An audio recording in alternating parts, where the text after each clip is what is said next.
Dan Ball of One American News Network recently set up an interview with economic experts to discuss the current economic situation. Peter Schiff, the American stockbroker and financial commentator who was present in that interview, called the current economic situation a financial bubble that he feels will burst very soon. In this video, we will discuss why Peter Schiff thinks this is the biggest bubble in history. Stay with us till the end of the video to know why he feels like that and what he thinks the economic situation will be in the coming years. Economy, oil costs, and inflation were the topics of Peter Schiff's latest appearance on Real America with Dan Ball. Peter said that if you thought inflation was a problem this year, you should wait until next year when the dollar would be far lower. The question in the interview was that when tens of thousands of people are losing their jobs, people are saving nothing, and the housing market is collapsing, how anybody could declare the economy is doing good. Peter stated that they will continue to claim such, even though it is simply untrue. He highlighted the fact that the whole gain in GDP for the third quarter was the result of a reduction in the trade deficit. Peter said, "It's not like it went away, it just got slightly less enormous than it had been. And that was for two reasons. The strong dollar enabled us to buy imports cheaper, but also all that oil that was released from the Strategic Petroleum Reserve, we got to export that. So that increased our exports and reduced our deficit. And so that helped us out. And all of the economic data that's come out so far on the fourth quarter suggests that GDP in the fourth quarter is going to be negative again. The Federal Open Market Committee decided to increase interest rates by 50 basis points at their December meeting. The result was a 4.5% federal funds rate. 2007 was the last time interest rates were this high.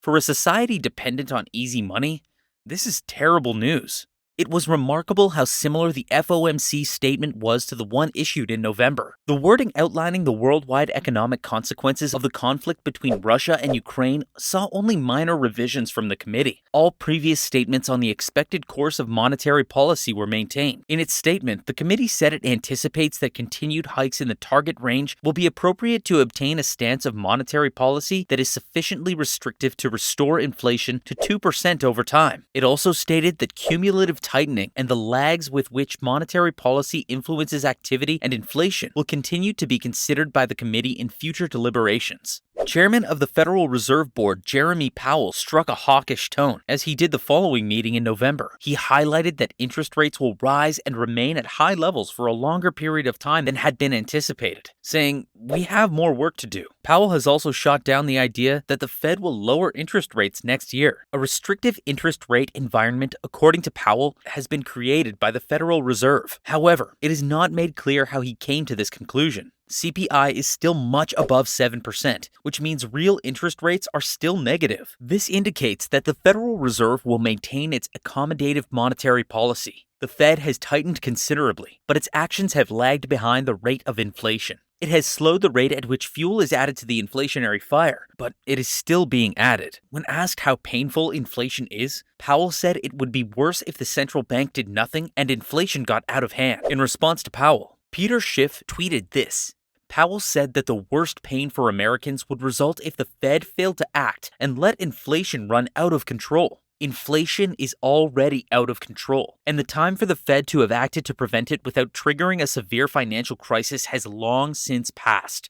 President Joe Biden has stated that there is a growing sense of optimism in the country. The big story about the economy we're constructing that works for everyone, he referred to, includes that. When it comes to economics, Peter Schiff has a different perspective. He was just on the Megyn Kelly show lately discussing it. The American people are obviously in trouble. A decrease in savings and an increase in credit card debt were also things that Peter highlighted. Peter said, Americans have blown through all their stimulus money, and now they're pretty much broke. If you look at credit card debt, it's at an all-time record high. So Americans are struggling to put food on the table and pay the electric bill. From October 2021 to October 2022, average hourly wages fell 2.8% annually. Real earnings fell on an annual basis for the 19th month running.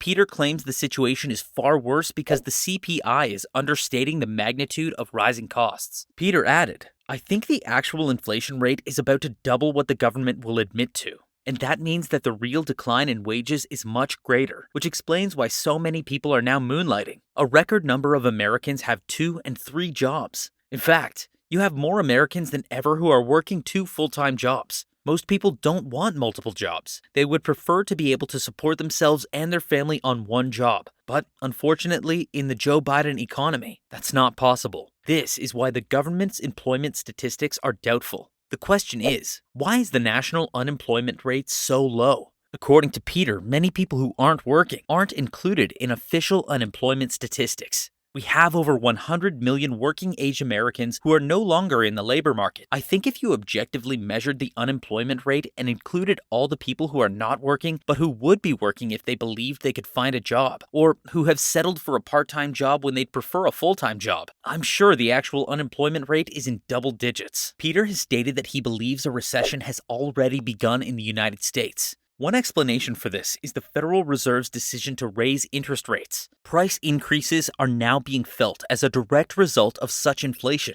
Peter predicted that the recession will worsen since prices still have far to rise. I think the recession is going to get a lot worse. Now, that doesn't mean the Fed shouldn't be raising rates. They should be. They should have raised them a lot more than they have. The problem is, they never should have cut them. That was the mistake. It was cutting rates. Raising them back up is really just an acknowledgement of that mistake. But what happens is, when the Fed raises rates, it uncovers all of the problems that it created when it reduced rates. Because when it slashed interest rates to zero, it inflated a bubble economy, and it inflated it with inflation. Quantitative easing was inflation. More consumer income is going to be diverted to necessities like food, energy, rent, insurance, and things like that. And interest rates are going to have to keep rising. And that's also going to take a lot of purchasing power out of the economy because people have to service their debt. If you're spending money paying interest on the money you borrowed to buy stuff in the past, you have less money left over to buy stuff in the present and in the future. That's what helps bring about a more severe recession. As the financial markets come to grips with the idea that inflation is here to stay, Peter believes that we will observe a big decline in the values of the dollar. In addition to this, he stated that he believes the Federal Reserve would return to quantitative easing when the economy deteriorates to the point that it causes a financial crisis. This was all about Peter Schiff calling the current economic situation the biggest bubble in history. Hope you enjoyed the video. Do you think Ray's prediction of the financial crisis will be proven correct? Or do you think the economy will come out of the crisis in the coming days as promised by the president? Keep the comment box ticking with your opinions.